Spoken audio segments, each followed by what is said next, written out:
A wide range of Democratic voices are in the process of shaping new political language to move their party and the country forward. James Talarico is one of those new voices.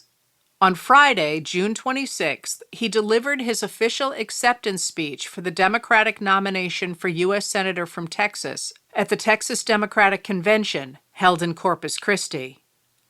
He began by invoking Barbara Jordan, a lawyer who in 1972 became the first black woman elected to Congress from Texas. A brilliant orator, Jordan delivered a statement on July 24, 1974, from her seat on the House Judiciary Committee during President Richard Nixon's impeachment that is considered one of the most powerful speeches in U.S. history. "My faith in the Constitution is whole, it is complete, it is total," she said, "and I am not going to sit here and be an idle spectator to the diminution, the subversion, the destruction of the Constitution." After tying himself to both the state's multicultural history and its defense of democracy through Jordan, Talarico used a different vision from Jordan to make his case for the future. He recalled that Jordan said the soil and spirit of Texas made her feel that she could accomplish whatever she wanted, that there are no limits.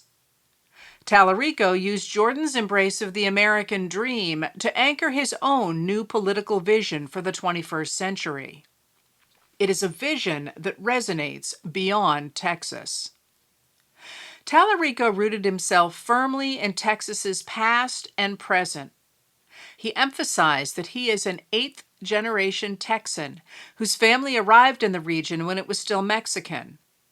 "We may not always have been wealthy or well-educated," he said, "but we always served our state." His ancestor, Elijah Stapp, signed the Texas Declaration of Independence that declared the region free from Mexican President Antonio Lopez de Santa Anna, risking everything, Talarico said, to defy a tyrant. That independence cost Stapp dearly. 4 months after he signed the document, Santa Anna's army destroyed his home, leaving him, his wife, and their 6 children destitute. But Stapp was undeterred. He wrote to his neighbors, "Any duty that my bodily strength would enable me to perform, either in public or private, that would advance the cause of Texas, I feel anxious and ever ready to perform." "Texans don't like tyrants," Talarico said, "and we don't surrender easily." Bringing that theme to the modern era, Talarico told the story of his mother, a 7th-generation Texan from Laredo, who left an abusive relationship to make a life with her infant son. "That's what it means to be a Texan," he said. "We are strivers and builders and dreamers of all colors and creeds, of all backgrounds and beliefs. It's in our blood." "Texas is big," Talarico said. "Big hair, big hearts, and big dreams.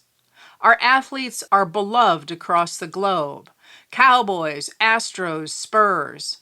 Our musicians are so iconic they only need one name: Willie, Selena, Beyonce.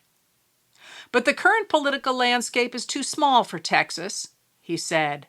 "Texas used to be known for our hospitality, friendship across tribes, friendship across divides.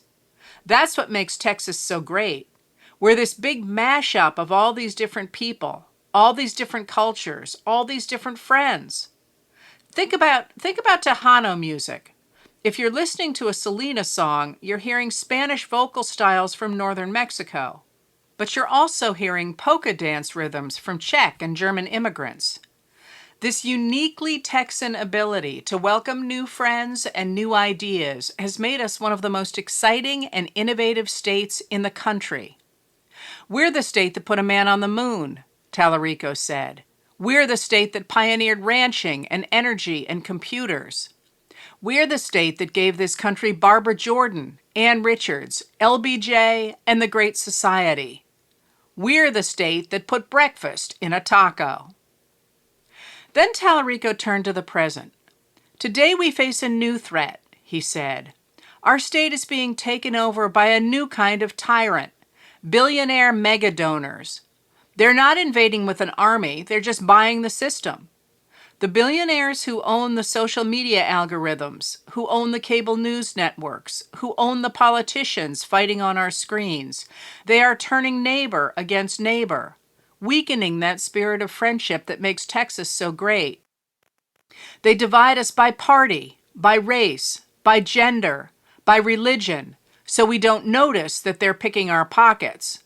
It's the oldest strategy in the world: divide and conquer. But, he said, Texas will not be conquered. Talarico accused these new tyrants of looking out of his state to find puppet politicians who were willing to do their bidding. He said they picked his opponent, Ken Paxton, the most corrupt politician in America, who was born in North Dakota, raised in California, and has a place in Hawaii. Listen, Talarico said, I believe anyone can be a Texan. That identity lives not in the boots or in the truck, but in people's hearts. But the billionaires and their puppets have the wrong state of mind. Their hearts and their dreams are just not big enough. We let these small men get their hands on our big state. You know the kind of people I'm talking about, the kind who make themselves feel big by making everyone else feel small.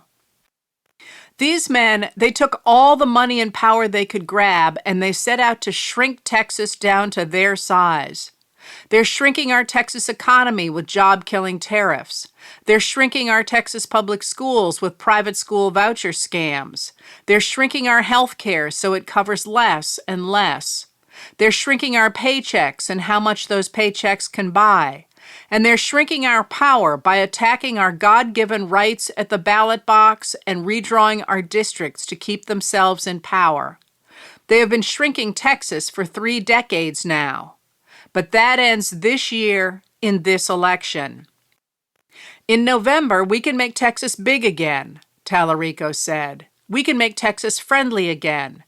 We can make Texas, Texas again. We have the chance to take back our state from those billionaire mega donors and their puppet politicians who stole it from us.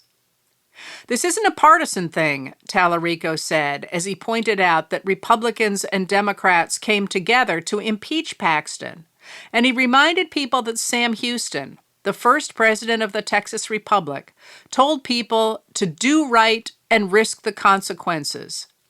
What would Sam Houston think about the small men who are shrinking Texas? Talarico asked. What would Sam Houston, who puts Texas before himself, say about Ken Paxton, who puts himself before Texas? What would Sam Houston say to all of us at this critical moment in Texas history? I think he would say, do right and risk the consequences. There's an old country song by Gary P. Nunn called What I Like About Texas. In the song, he lists the rivers and the bluebonnets, the music and the food. But ultimately, he settles on one answer.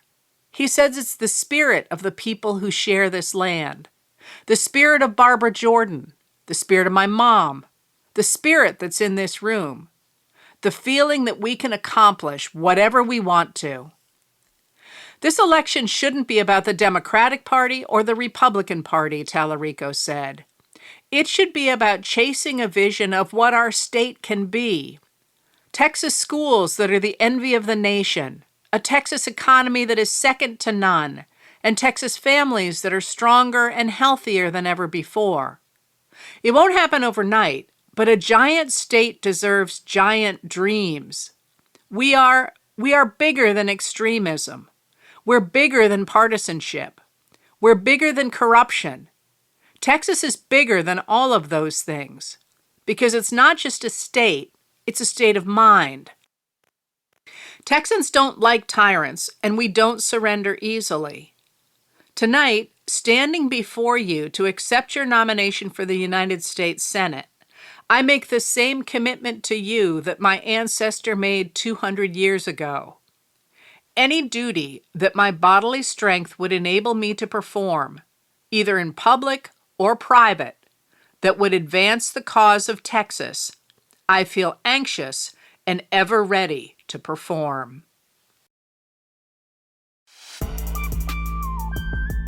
Letters from an American was written and read by Heather Cox Richardson.